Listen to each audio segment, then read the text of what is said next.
Prav lepo pozdravljeni. V knjižnicah Goriškega območja začenjamo s projektom Obrazi slovenskih pokrajin, sklopom pogovorov z izbranimi gosti, znanimi Primorci. Navdih zanj je spletna stran Obrazi slovenskih pokrajin, to je spletni biografski leksikon znanih osebnosti slovenskih pokrajin ter Slovencev v zamejstvu in po svetu, ki ga upravlja Mestna knjižnica Kranj v sodelovanju z osrednjimi območnimi knjižnicami. V sezoni 2022-2023 boste lahko prisluhnili pogovorom z režiserjem, scenaristom in pesnikom Dušanom Moravcem v Mestni knjižnici Idrija v mesecu januarju, z opernim pevcem Markom Kobalom v Lavričevi knjižnici v začetku februarja in z ilustratorko in pesnico Tinko Volarič v aprilu v knjižnici Cirila Kosmača Tolmin. Vse informacije v zvezi s projektom si lahko preberete na spletni strani Goriške knjižnice. Veliko čast pa mi je, da danes otvarjamo ta projekt v Goriški knjižnici s pogovorom z alpinistrom Petrom Podgornikom. Peter, dobrodošel. Dobrodošel zopet v Goriški knjižnici Franceta Bevka, kjer si bil 15 let zaposlen kot skrbnik te stavbe. Nekaj časa si preživel tudi za izposojevalnim pultom. Verjamem, da je bila to doba mnogih anekdot in pripetljajev. A danes bova skupaj spregovorila o tebi kot ljubitelju gora. Kako si z gorami stkal posebno skrivnostno vez, ki je in še vedno polni tvoje življenje, in kako postanejo gore način in smisel življenja. No, prav gore so v tebi spodbudile to željo in ljubezen do alpinizma in drugih ekstremnih športov. Poleg tega, da si izjemen in odlikovan alpinist, si bil tudi predavatelj, inštruktor in gorski reševalec. Pomagal si pri ustanovitvi novogoriške enote za hitre reševalne intervencije in jo dolgo tudi vodil. Še vedno pa si urednik spletne strani Primorske stene in sodelavec veliko knjižnim izdajam z področja alpinizma. Več o tem pa v nadaljevanju. Ne povem še, da je Peter Podgornik z dosežki na področju alpinizma po takratni kategorizaciji jugoslovanskih športnikov dosegal večkrat zvezni in mednarodni razred. Prejel je visoka domača in tuja priznanja in vsa leta obstoja športne ekipe Hit Gorica je bil njen član. Člani odprave Cerro Torre, katere član je bil, so prejeli leta 1986 Bloodkovo nagrado. Nagrado za življenjsko delo na področju alpinizma pa mu je Planinska zveza Slovenije podelila leta 2016. Prav tako mu je občina Šempeter-Vrtojba v letu 2016 podelila zlato priznanje za življenjsko delo in vidne dosežke na področju alpinizma za humanitarno delo, nesebičnost in pogum. Prispevki o odpravah so bili objavljeni v svetovno znanih alpinističnih revijah in različnih knjigah.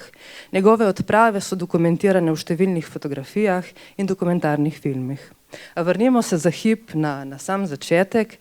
Peter, odraščal si na kmetiji v Vrtovinu in sprva si plezal po okoliških hribih v skalnih stenah na južnem robu Trnovske planote, kjer si nabral izkušnje. No in kako se spominjaš prvih vzponov in odkje je vzniknila ta strast do gora, do sten? Kdaj si začel sanjati te gorniške sanje? V bistvu iz našega praga, izpred naše hiše se je videlo direktno v Kucelj. Kucelj je pa tisti najvišji vrh tam na južnem robu Trnovske planote, tak gol vrh, in pod njim je ena velika stena, široka približno 500 metrov, visoka slabih 100 metrov. No in v bistvu to na začetku me niti ni potegnilo oziroma naj jo ni potegnilo, ker jaz sem v bistvu bil rojen kot dvojček. Moj brat Pavle je bil 20 minut mlajši od mene. Naša družina so bili vsi lovci, moji pač rodovina nazaj, ne, in z lovci sva tudi midva začela hoditi tam po tistih hribih do Čavna. In potem smo se nekako zaljubili v naravo, tako res konkretno zaljubili in z lovci zgradili kočo na Čavnu oziroma pod vrhom Kucla tam in še druge stvari. Potem nas je pa kar naenkrat potegnilo drugam, ker sva ugotovila z bratom, da lov ne bo za naju, niti ni potreba, da bi z lovom se preživljal, ker nismo bili toliko lačni. In smo začeli enostavno po tistih grapah tam v Kuclju, Čavnu raziskovati zmeraj težje zadeve in počasi smo šli tudi po planinskih poteh, malo po Sloveniji. Ampak običajno je bilo to na dan nedelje po maši, ko smo imeli nekaj časa, da smo si lahko vzeli za sebe, drugače smo delali doma, hodili v šolo. To je bilo način življenja na začetku. Potem je pa prišlo tisto obdobje, ko nas je res zagrabilo in tam v letu 18, ko je začel tale res doba našega plezanja, smo bili že cvrti v bistvu, ne? In ko so bila potem v vojski, se je samo nadaljevalo in smo bila že inštruktorja in tako naprej. No, ko ste prišli potem od vojakov, se je začelo pa zares. Pravijo, da če želiš gore do potankosti spoznati in postati alpinist, moraš tja zahajati tako poleti, kot tudi po zimi, tudi takrat, ko te niso lih v najbolj prijazni vlogi. In v tej vzponi, predvsem plezanje v strmem ledu na sončni strani Alp, te vzponi so počasi odpirali vrata naprej v višje stene, v višja gorstva.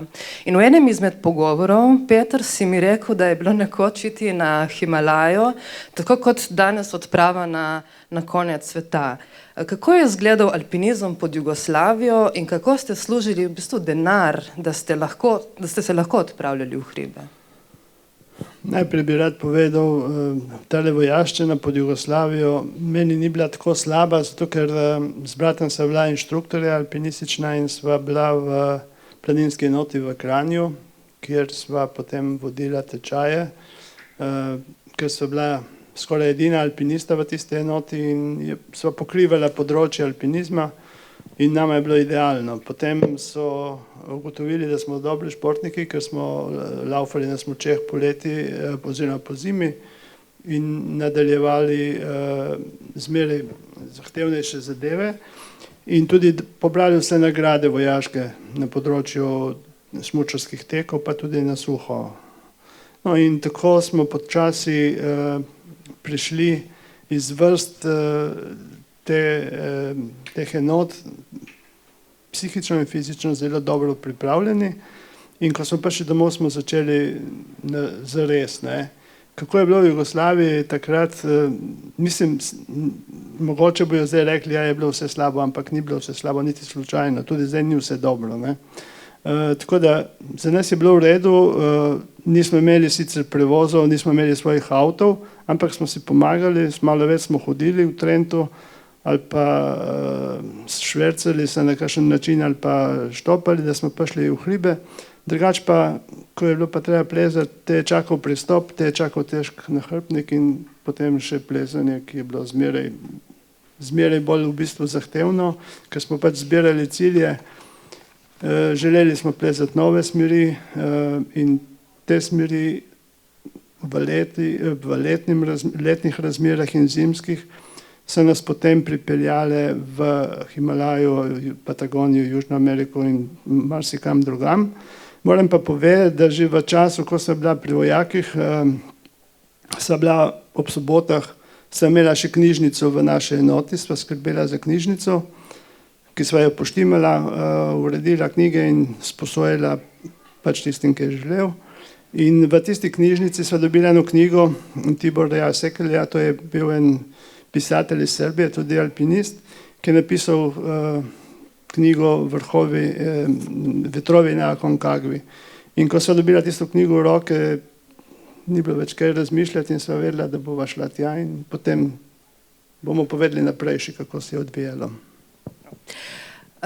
Prisluhnimo sedaj enemu utrinku, kratki zgodbici, ki se je zgodil na današnji dan pred 43 leti.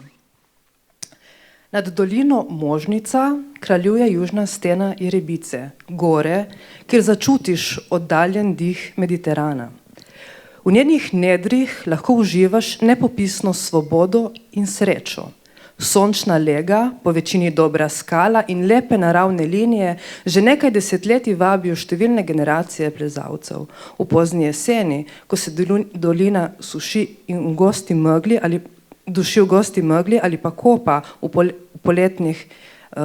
paleti jesenskih barv, lahko v tej steni plezaš v kratkih rokavih.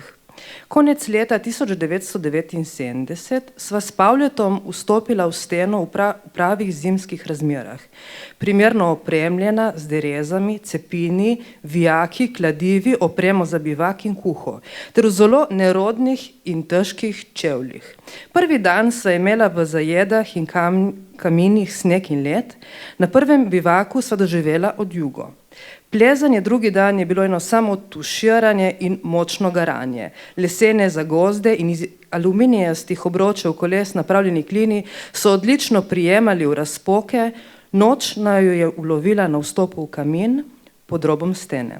Proti jutru, ko sva že večkrat preštela večino zvezd, je mokra oprema počasi zmrzovala. Rodil se je čudovit dan, sonce nama je kmalu segrelo premraženi telesi.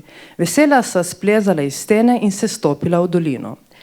Še bolj sva bila vesela prijatelja Jelka Flajsa in njegovega plavega hrošča, s katerim naju je iz Možnice odpeljal v Bovec na avtobusno postajo. To je bilo na današnji dan 1.12.1979 pred 43 leti. Za nama je ostala nova, zahtevna smer, imenovala sva jo Sivi ideal. Posvetila sva jo prijatelju Alešu Zorču. Takrat nisva niti slutila, da bo ta smer postala ena najbolj obiskanih na sončni strani Alp. Peter, poleg izjemne fizične kondicije, gore in ekstremne razmere v njih terjajo od človeka tudi psihične priprave. Kako se psihično pripraviti na takšno odpravo in če si se kdaj znašel v situaciji, ko si mislil, da ti ne bo uspelo? To, kako se kdo pripravlja na psihično, pač za te zadeve s psihičnimi pripravami, niti ne morem povedati točno. Zato, ker jaz nisem nikoli čutil te potrebe, da bi se mogel posebno pripravljati, niti z bratom ne. Mi smo namreč se rodili na kmetiji in smo celo življenje delali. In tudi potem, kot športniki, smo delali, ker smo si želeli pač višjih ciljev. In naši cilji so bili enostavno, so prihajali tako spontano en za drugim. Midva seveda dvojčka se nisva niti pogovarjala, kam bova šla drugi vikend, naprimer. Sva vedela, kam bova šla, naprimer. In to je vse tako prihajalo spontano, naravno, da od psihičnih problemov sploh ne vem, kaj bi povedal, ne. Je pa sigurno, da marsikdo ima velike probleme, kar se je pokazalo potem v Himalaji, naprimer, ali pa kje drugje, ko smo mogli zdržati daljša obdobja v steni in na višinah, med plazovi in tako naprej. Je pa marsikdo kapituliral, ne. Mi na srečo nismo. Vem, da si prizadevaš današnji pogovor posvetiti tudi začetkom alpinizma, ker kot praviš sam, alpinizem nismo mi, ampak alpinizem je že dosti časa, tako da prosim. Ja, primorski alpinisti, v bistvu zdaj govoriti o alpinizmu je zelo, da bi jaz govoril samo o mojemu alpinizmu ali pa ožjemu alpinizmu, mi je malo narodno, ker se mi zdi, da bi pozabil vse tiste generacije, ki so bile pred nami in ki jih ne smemo pozabiti, spregledati. Lahko se pomaknemo več kot 200 let nazaj, takrat so že pač lovci, pa tisti, ki so nabirali zelišča, pastirji, kontrabanterji, po hribih se premikali, marsikdaj prišli na kakšen vrh in ga tudi v bistvu pač zadržali za sebe, ne. Potem so se pa pojavili bolj intelektualni obiskovalci gora, med njimi je bil prvi in tudi verjetno prvi slovenski alpinist Valentin Stanič iz Kanala, ki je že v letih 1800 kot duhovnik v Salzburgu splezal, drugi dan prišel na Großglockner po prvem vzponu in pravi umiritve, pa prvi pristop na Vacman, sam, brez vodnikov. Potem so pa sledila obdobja v letih 1800, ko so prihajale druge generacije. Leta 1858 sta se rodila dva, ki sta zelo dobro raziskala Julijske Alpe, ampak nista se nikoli v hribih srečala, in to sta bila Julius Kugi, Slovenec, ki je živel v Trstu, in Henrik Tuma, ki je živel v Gorici. Takrat se ni govorilo o Nove Gorice normalno, ker so bili pod Avstro-Ogrsko in Avstro-Ogrska je bila pač ta ogromna dežela, ki je vsrkala v sebe dejansko ogromno hribovskih ljudi, ki so pač prihajali vseh koncev tega njihovega pač dežele. In prav v tem primorskem delu je veliko ljudi živelo v Trstu, naprimer. Trst je bil že od Nimer, je bil eno središče plezalcev. Že v začetku leta 1900 so začeli s plezalnimi tabori tam.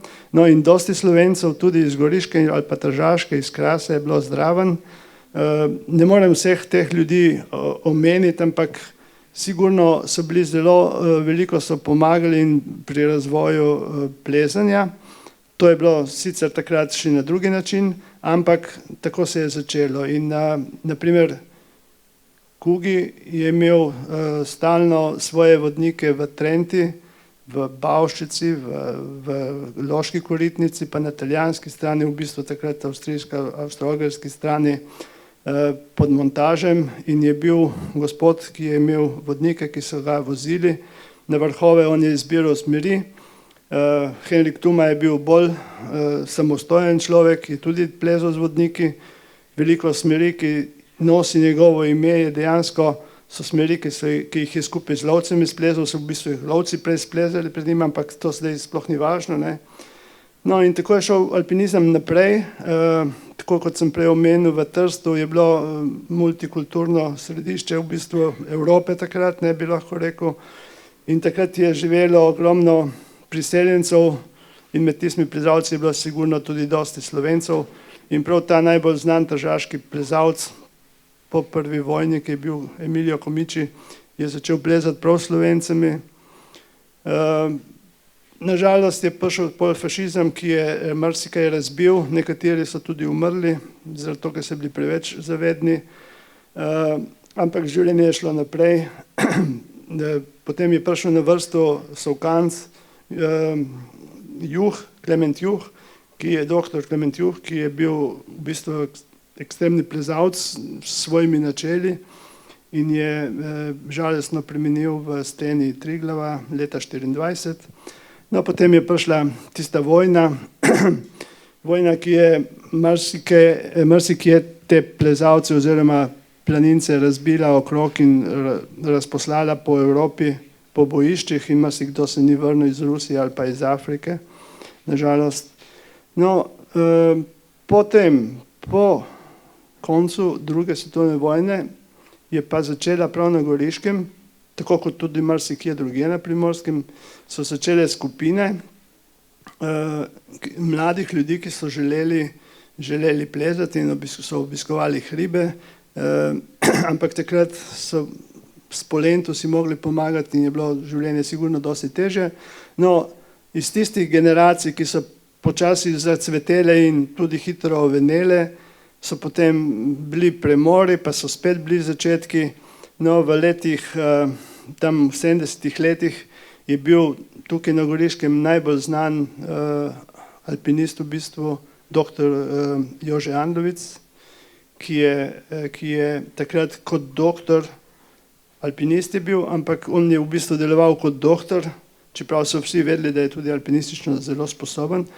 Deloval v Himalaji na 4 alpinističnih odpravah in pomaknil ambulanto medicine visoko v pobočje do 7000 metrov. Sam je tudi prišel 7500 metrov visoko skupaj z Alešem Kunaverjem leta 1969 na Annapurno 4. No, on in še par ljudi je tukaj na planinskem društvu potem organiziralo te skupine, ki so se postavljale dosti časa in potem vsako toliko usahnile. No, leta 76.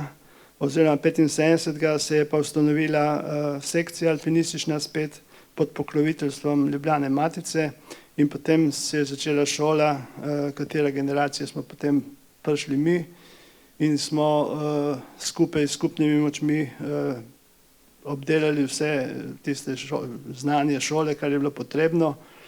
Mi dva z bratom sva se še malo švercala, ker nam je bilo premalo mogoče. In tako, da smo potem v tistem obdobju pred odhodom vojakov že naredili izpit za alpiniste. V Gorici, Novi Gorici govorim, organizirali oziroma ustanovili alpinistični tečaj, ki živi zdaj že toliko let. Ne. Jaz sem tukaj sigurno marsikoga pozabil, čeprav si ne želim tega. Povedati moram, da so naprimer ti alpinistični odseki, sekcije zaživeli. Takrat je bilo eno obdobje, sreda 70-ih let, ki so res eni premiki so bili v alpinizmu, ki so porinili meje mogočega naprej. No, moram povedati, v Drežnici je bila skupina rodoljubov, bi rekel, ampak ne vem, kako vam bi povedal, da bi se razumeli, skupina drežniških samoukov se je pravilo jim, ampak oni so bili zelo sposobni, jaz sem tudi z njimi potem plezal, sem imel to srečo, da sem plezal z njimi, ampak ko so jih vabili v Himalaju ali pa nekam drugam, oni bi šli, če bi šli vsi skupaj. Sam, naprimer, si ni upal do beda iti, ampak v svoji skupini tistih prijateljev, ki so živeli tam na vasi in skupaj plezali, so pa delali hudiča, bi rekli. Zato, ker so res bili izredno sposobni, ampak po svoje divji v normah, če si gledal z očmi ene varne alpinistične šole, ampak tako je bilo. No, moram omeniti še Janeza Gradišarja, ki se je poženil v kanal. On je bil tudi tam v 70-ih letih v tisti prvi skupini, ki je obiskala Josemite skupaj z Nejcem Zaplotnikom in drugimi slovenskimi alpinisti, pa Himalajo in tako naprej. Tako da tukaj okrog so rasli odseki po vseh teh krajah. Postojni v Kopru je bil zelo dober mentor in dober alpinist Sandi Blažina, ki je prišel iz tistih v bistvu časov fašizma, ker so živeli v Trstu in potem se je preselil v Koper. Zelo uspešen alpinist, tudi vodja odprav. Posod so ti odseki živeli in cveteli, bi rekel, in smo se potem tudi dobivali na tečajah reševanja oziroma na tečajah usposabljanja za inštruktorje plezanja in tako naprej. In to je bila ena velika druščina, bi rekel, in ko smo se dobili v Trenti, smo vsi spali na isti štali, dokler nas niso potem zahnali, ker so ugotovili, da tista štala je že pohala po šivih in pa smo si mogli pomagati na druge načine. Ampak vsi skupaj smo živeli za plezanje, za alpinizem, eni z višjimi, eni z manjšimi cilji, ampak bili smo prijatelji in bilo je lepo. Peter, alpinizem je postal način tvojega življenja. Rekel si mi je, da to je življenje z gorami. In celo najvišjo afriško goro, Kilimandžaro, na njo si se povzpel kar v Berglah, naprimer, in v tvoji obsežnem seznamu je 14 večjih in manjših odprav izven Evrope, govorimo od Aconcagua, od Patagonije, Kilimandžaro in od sten Kanade in Severne Amerike. Pa me zanima, če bi izpostavil katero izmed teh odprav, dogodivščine teh odprav. V bistvu je težko izpostavljati te odprave, ker so bile vse po svoje zelo zanimive in bogate. Takrat, ko sem midva bila v vojski in sva dobila v roke tisto knjigo, nas je prevzelo in midva sva vedela, da bova šla v Južno Ameriko in da bova splezala tisto steno. Dobila smo fotografijo, urisala smer noter in po tisti smeri smo tudi potem čez 4 leta to uresničili. No, kot sem povedal, v bistvu ta smer nas je prevzela, dobesedno nam je zlezla pod kožo zelo globoko.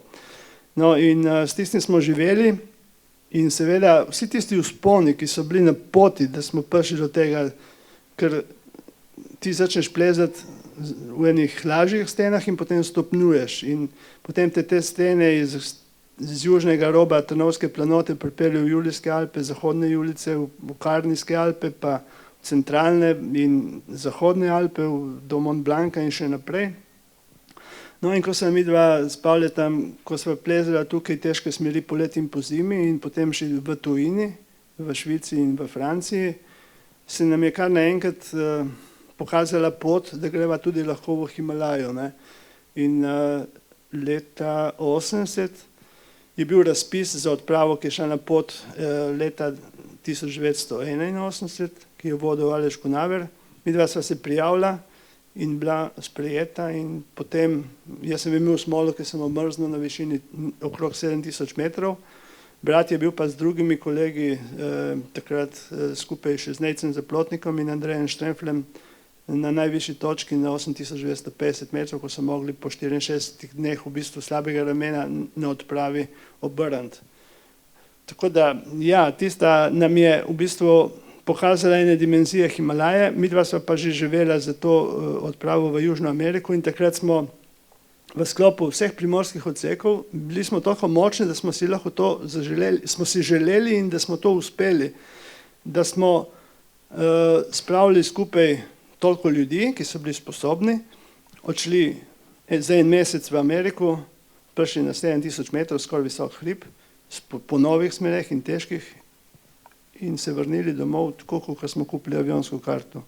Ampak je šlo do minute točno. Ne. Imeli smo tudi srečo, normalno, kot zmeraj. Kaj pa vaše prijateljevanje z Eskimi? Ja, najbližje so bili tisti, ki so prišli k meni domov v Vrtovin. No, v glavnem, pri Eskimih je bilo zelo lepo.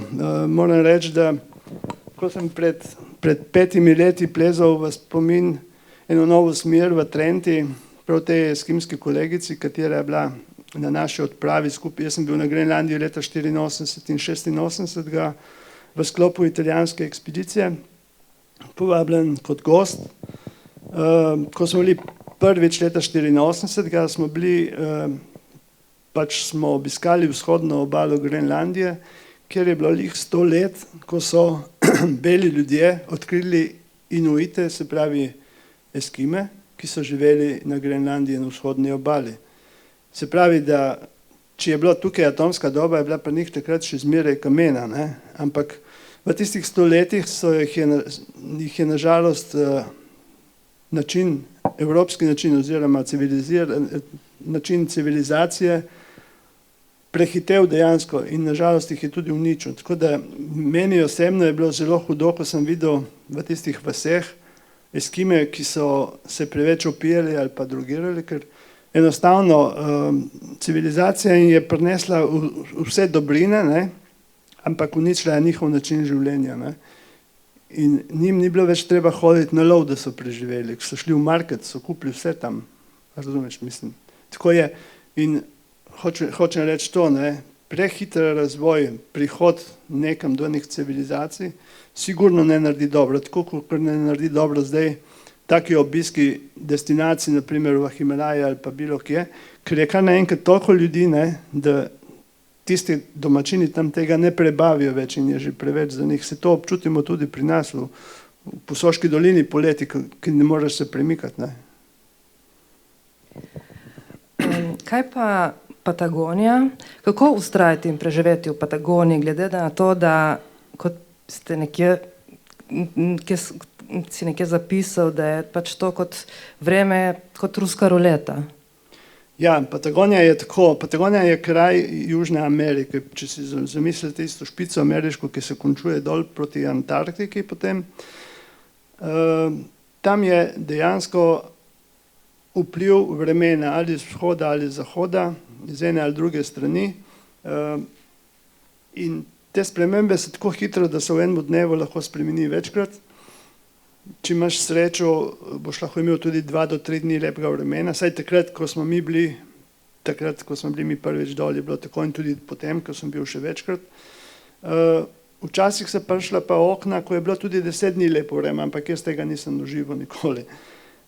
Ko smo mi bili v Patagoniji leta 95-96, tista zima v tistem času, se pravi, decembra smo šli na pot, 10. Smo imeli vreme dejansko patagonsko, zelo slabo. Prej, ko smo mi prišli dol, je bilo pa eno okno lepega vremena, ki so splezali ogromno stvari, tisti, ki so bili takrat dol, in potem smo vsi čakali 14 dni po luknjah ali po šotorah tam, da je šla tisto poslabšanje mimo. Ne. Ampak to je bila zdaj zgodba za celo knjigo. Kako si pa bergle predelal, da si lahko šel na Kilimandžaro? Ja, predelal sem jih prav enostavno. Jaz sem namreč na Kaninu delal kot gorski reševalec in sem si zlomil nogo in potem ko sem mogel iti v Patagonijo, so mi pobrali ven železo čez 1 leto in je počelo še enkrat, ki ne vem od kje in kako. In potem so me še enkrat operirali, zabili en žebo tukaj dol do konca je bil. No in takrat sem skoristil priliko in sem šel z birglami na Kilimandžaro, ker pač vse je dalo, ne. Predelal sem jih pa zelo enostavno, na koncu sem dal špico tisto, ki je na palcah teh smučarskih in sem hodil pač. Dereze sem si napravil v Dar es Salamu, ki je bila firma od vozil, kjer sem jaz takrat delal, ne. Tisti, ki sem jih tudi učil, ki so hodili k nam v šolo v Šempeter, se učiti delavci, ki so delali v tej fabriki. So me sprijeli, so mi pomagali, da sem prišel do neke železja in sem si zašvajsal dereze in s tistimi sem potem šel, s tisto opremo skromno, ampak zadosti dobro, sem šel na Kilimandžaro. Po pravilah bi mogel plačati vodnika, ampak nekako sem presleparil zadevo in sem dobil enega, ki je bil pa na vsak način je hotel biti moj vodnik in potem sem jaz nosil še za njega, ne. Tako da jaz sem tale vzpon napravil v svojem stilu, na svoj način in moram reči, da je bilo čudovito vzdušje. Mislim, imel sem srečo, potem sem obiskal še druge predele Afrike, parke in Madagaskar in kaj ne vem, kaj je še vse živo. Z leti si v gorah izgubil tudi soplezalce, med njimi tudi brata dvojčka. Si mogoče za trenutek pomislil, da bi plezanje opustil ali mogoče nadaljuješ tudi prav spomin nanje? Bolj bo to držalo, ne, ker mogoče je sigurno je šok za vsakega, ki nekoga izgubi in eden preživi to tako, drugi drugače, ampak jaz nisem nikoli pomislil, da bi nehal zaradi tega plezati. Meni je vsaka nesreča naučila nekaj in na srečo sem zvozil vse te zadeve in dosti krat sem se učil na teh napakah tudi, ne, določenih, se niso vse napake, nesreča se lahko zgodi tako ali drugače, ne. Sigurno pa je bil izguba teh ljudi izguba vsakega je bila ena močna brazgotina noter in zunaj, ne, bi rekel. S Pavletom, z bratom Pavletom, ki so bila dvojčka, mi dva sva živela 24 let skupaj, v bistvu delala skupaj. Potem, ko je on videl, da sem jaz naredil izpit za avto, rekel se, zdaj meni ni treba delati, itak me boš ti vozil, ne, in tako naprej. Tako, mi dva sva bila pač dvojčka res, brez kaj dosti govoriti in sva se zastopila odlično. No, in ko je odšel, je sigurno bilo zelo hudo, ampak čez 3 dni sem že bil spet v hribih. In potem sem tudi njemu in Tamari po svetu kar nekaj smeri v domačih in tujih stenah. Med drugim tudi vrhove, na katere še ni stopila človeška noga na Grenlandiji, imajo njihova imena. Kar se pa tiče drugih prijateljev, ki so tudi eni odšli zaradi takih in drugih problemov, vsak mi je pustil, sploh tisti, ki smo bili potem postali res dobri prijatelji, ker na štrik se ne moreš navezati vsakomer. Mu ne moreš zaupati, ker vidiš, kako odreagira pri določenih stvareh. In te stvari, ki smo mi počeli, naprimer v Patagoniji ali v El Capitanu ali pa v Himalaju, to so stvari, ki zahtevajo ogromno energije in ogromno znanja. To so napori, ki trajajo tedne in ni konca in če imaš en cilj, boš normalno delal za njega in ga boš probal izkoristiti. Tako da vsak tisti kolega, ki je šel, sigurno ti pusti en pečat, ne, oziroma eno brazgotino. Kar se tiče pa Pavleta in Tamare, smo jim pa takoj, ko sta šla pač, ko smo se od njih poslovili, smo začeli pod Mangartom organizirati spominske tabore. Tako da smo 27 let zaporedoma imeli za njih spominske tabore. Začeli smo majhna skupina, po en teden smo bili tam. Postala je pa to mednarodna ekipa, ki se je vračala vsako leto avgusta. In prav Filip Bence, moj zelo dober prijatelj, ki je bil tudi od Pavleta prijatelj, sta bila v Himalaji visoko takrat, je bil tisti, ki ni bil ki ni manjkal niti enkrat na tem taboru. Jaz sem bil 2krat ta čas v Ameriki, meni ni bilo drugače, pa sem bil zmeraj tam. No, in čez 2 leti smo za tiste kraje izdelali ta vodnik, ko je bilo noter 40 smeri, čez 10 let je bil ta, ki jih je bilo že 80, in čez 15 let je bil ta, ki jih je pa 160 noter. Plus tega, da je zdaj to napravljeno v dvojezični izvedbi, da je lahko za Slovence in Italijane. Jaz, ko sem delal to zadnjo knjigo, mi je pobrala dosti energije. Takrat sem že delal na računalniku, v bistvu sem se učil delati z računalnikom. In sem dejansko knjigo spravil na CD in dal uredniku Siddharti, ne. In potem, ko sem dobil to knjigo v roke, sem bil zelo vesel, ker je bilo to ogromno dela. In sem rekel, od zdaj naprej bom pa sam delal na drugi način, in takrat sem potem leto kasneje sem začel z spletno stranjo Primorske stene, kjer je v bistvu digitalni alpinistični vodnik in so vse primorske stene obdelane detaljno noter, s fotografijami z vsem, in to je ogromno dela, čez 2500 smeri je noter, to je že 14 let aktivnega dela na 45 let podlage, bi rekel, ne, s vsemi tistimi izkušnjami odprej.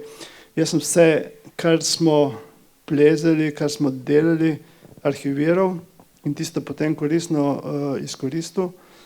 Istočasno sem pomagal delati tudi drugim kolegom, ki so delali vodnike, naprimer za Krn, skromni vodniki, to so bili začetki alpinizma našega primorskega takrat. Ampak na tej bazi smo gradili in to je v bistvu ena alpinistična zapuščina dejansko, dediščina, ne? In prav je, da se to ne pozabi, ker to, kar je narejeno, kar je zabeleženo, kar je narisano, naj ostane, ne? In jaz delam pač v takem stilu, delam zato, ker če bi napisal knjigo, bi tisto leto, ki je prišla ven, bila še zanimiva, čez 2 leti bi bila že stara, oziroma bi mogel narediti že novo, ne? Tako pa vsaki dan dejansko delam, da dograjujem, obdelal sem področja primorskih sten, šijo okrog in okrog, po italijanski strani, po gorenski, in zdaj po vsem tem, kar lahko zdaj delam, sem vesel, da je pač tako in da lahko gradim naprej, kolikor pač lahko gradim. Zaradi zdravstvenih težav si v zadnjih letih opustil skoraj vse ekstremne športe, vse stresne situacije, tudi gorsko reševalno službo.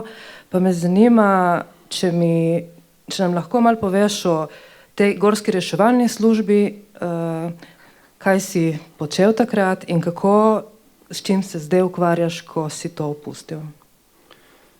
No, midva z bratom sva bila sprejeta v vrste gorske reševalne službe leta 82, malo prej, ko se je on ponesrečil. Bila sva pa sprejeta v vrste v Bovcu, zato ker sva na Bovškem takrat plezala težke in zahtevne smeri, kjer če bi se zgodile tam nesreče, bi sigurno terjale veliko naporov in znanja. Danes poznamo drugi način reševanja, več si pomagamo s helikopterji.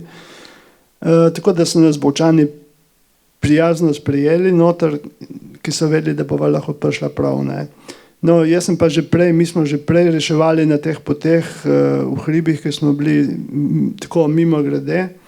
Smo marsikomu pomagali iz stene ali pa po poti, če se kdo polomil, tudi jaz sem enega prinesel z Jerebice dol 80 kg težkega na hrbtu. Tako da take stvari smo delali normalno, če je bila sila, smo laufali in prinesli, ne. Kar se je dalo, pač, kar si lahko v določenih situacijah napravil. Pri gorski reševalni pač poteka neko šolanje, ki ga moraš pač doseči in potem delaš izpit za gorskega reševalca, lahko tudi za inštruktorja.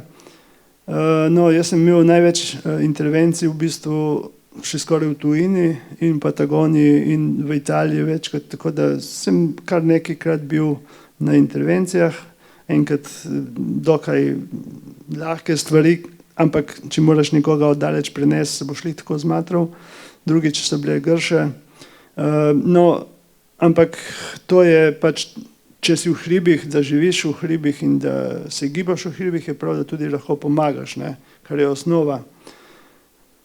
Ko sem pa bil potem, ko sem letel s padalom in ko sem delal tudi druge zadeve, sem pa videl, da se v bistvu razmahuje gibanje ljudi, ki so določene generacije po vojni, tako ali kaj takega, so bile še bolj v domačih logih. Zdaj pa zmeraj več ljudi giba v naravi, se premika, hodi po stezah, po poteh, pa pleza po zahtevnih feratah ali pa smuča v vseh mogočih pogojih, leti. No in takrat, ko sem tudi jaz začel leteti, sem kot reševalc tukaj na Goriškem, čeprav sem bil v Bovcu pri gorski reševalni službi, sem večkrat reševal na svojo roko, pa tudi v plezališčih, kjer sem delal športne smeri za plezanje. Tako da sem potem bil ustanovitelj skupaj z gospodom iz občine na pobudo direktorja, ki nam je dovolil, da smo župana, in smo ustanovili ekipo, ki zdaj šteje 22 ljudi. Jaz sem se pred 3 leti umaknil iz nje, zato ker doktorji so mi zaradi operacij, ki sem bil 3-krat operiran na srcu, rekli, da boljše, da nisem v stresu, ker jaz vem, kako je, ker sem to ekipo ustanovil in vodil in rihtal. Če bi bil zdraven, tudi če bi vedel, da ne morem, bi šel lih tako v intervencijo. Ne. Zato sem se mogel umakniti nekako na en način, ne boleč niti za njih, niti za mene. Tako da zdaj, še danes mi rekel doktor, da ga ne boš kaj preveč biksov, ne. Se držim malo nazaj, delam, kolesarim, kar lahko, hodim, pa plezem v plezališčih, v hribe ne hodim več, mislim, hodim v hribe, ampak toliko zadev težkih pa ne počnem. Ampak to je življenje. Tudi ostali, ki vas vidim tukaj, malo mlajši oziroma starejši, ste na isti poti, ne? Plus, minus, smo vsi na istem. Še zmeraj pa se ukvarjaš z izdelavo vodniške literature, pomagaš pri drugim alpinistom pri izidih. Ja, zdaj, če pogledamo te knjige, tukaj prav pri vseh sem sodeloval. Trenutno delam, pomagam Dušici Kunaver, ki dela knjigo Alešu Kunaverju. Spomladi sem predelal eno knjigo od Nive Smeroj, ki smo jo prevedli, so jo prevedli v slovenščino, sem jo tehnično pregledal. Potem delam za spletno stran, vsaki dan nekaj, dela mi ne zmanjka, ampak včasih mi zmanjka energije in mi zmanjka malo energije tiste, da bi lahko delal v takem zanosu, ampak spet moram biti zadovoljen s tem, kar sem, kar lahko in lih tako zrihtam, pa bolj počasi. Ne. Še nekaj besed o odpravi v Aconcagua iz leta 1982. Ko stojiš ob jezeru Horcones in čakaš na dnevno svetlobo, opaziš, da so prvi sončni žarki namenjeni njej, gori sanj in želja, gori, ki se dviga visoko nad vse sosednje vrhove. In ko stojiš po tednih truda, užitkov, nevarnosti, lakote, izsušenosti na njenem vrhu, si v trenutku najbolj srečen človek, saj si tej gori ukradel nevidno skrivnost. Na strmih pobočjih ostaja nekaj tvojega, nekaj, česar ti ne more nihče vzeti. Sreča pa se pomeša tudi z grenkim in žalostnim občutkom, z mislijo, da si tu svoje opravil in da skrivnosti ni več. Peter, kaj je tisto, kar te je vleklo v gore in katerih modrosti se naučiš v stiku s tem višjim svetom? Ja, največja modrost je, da preživiš, ne, v gorah, če se ukvarjaš tako, kot smo se pač ukvarjali, ne. Ampak tako kot tukaj dol, tako je tudi v hribih, v stenah, zraven vseh modrosti, znanja in vsega moraš imeti tudi srečo, ne. Jaz v gore nisem šel nikoli z kakšnimi čudnimi mislimi, da si želim, da se mi kaj zgodi, oziroma nekateri rečejo, ja, se gre v hribe, da se bo ubil. Ni res. V hribe sem šel zato, ker mi je bilo lepo in ker sem to živel in tako živel in sem se želel po vsakem hribu vrniti domov delati, živeti normalno naprej in potem spet iti v hribe. Ne? Enostavna filozofija, ne? Brez velikih besed. V glavnem, gore so me zmeraj napolnile in ko zdaj pogledam vse to, kar je pred mano in ko pogledam, vsaki dan dobim kakšne spominske slike oziroma prijatelji, včeraj so mi pisali iz Patagonije, poslali en kup slik, prejšnji teden iz Himalaje, poznajo moje probleme, poznajo, da bi bil rad z njimi, ampak jaz sem vesel že, da dobim tiste slike iz Patagonije. Po tolikih letih sem bil jaz, ker sem bil dosti jih pa jaz drugim pošiljal. Ne. Tako da vse to doživljaš na en način, ki ga lahko pač takrat lahko doživljaš, pač, kar lahko takrat preneseš oziroma kar upaš. Ne. Če si upaš želeti, da boš mogoče še kdaj v Patagoniji, je pa še toliko lepše. Ne. S kakšnimi mislimi, besedami bi zaključil ta najin pogovor? Kakšne misli o gorah, tvoje utrinke? Tako ti bom povedal, Daša. Mi dva sva oba vesela, da sva danes to prebavila. Ti si bila prvič v taki vlogi. Tako, kar sem razumel. Ne?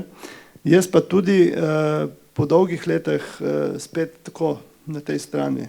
In vam povem po pravici, da sem se odpovedal, da sem odklonil povabila na predavanje v zadnjih letih prav zaradi tega, ker sem se bal, da ne bom mogel speljati stvari do konca, ker me je pač zdravje ni dopuščalo, ampak zdaj se počasi spet nekako pobiram, tako da sem vesel, da je tako. No, zaključila sva ga in iskrena hvala za ta odkrit in srčen pogovor in vedno nam je lepo, ko nas s takšnim in drugačnim namenom obiščeš v knjižnici. Upam, da ste izvedli kaj novega, mogoče pa je koga zamikal kakšen vrh ali mogoče prebiranja literature. Vabim vas na ogled Petrove spletne strani, je res bogata s fotografijami, bogata z utrinki iz teh gora in želim vam še prijeten večer in hvala za vašo pozornost.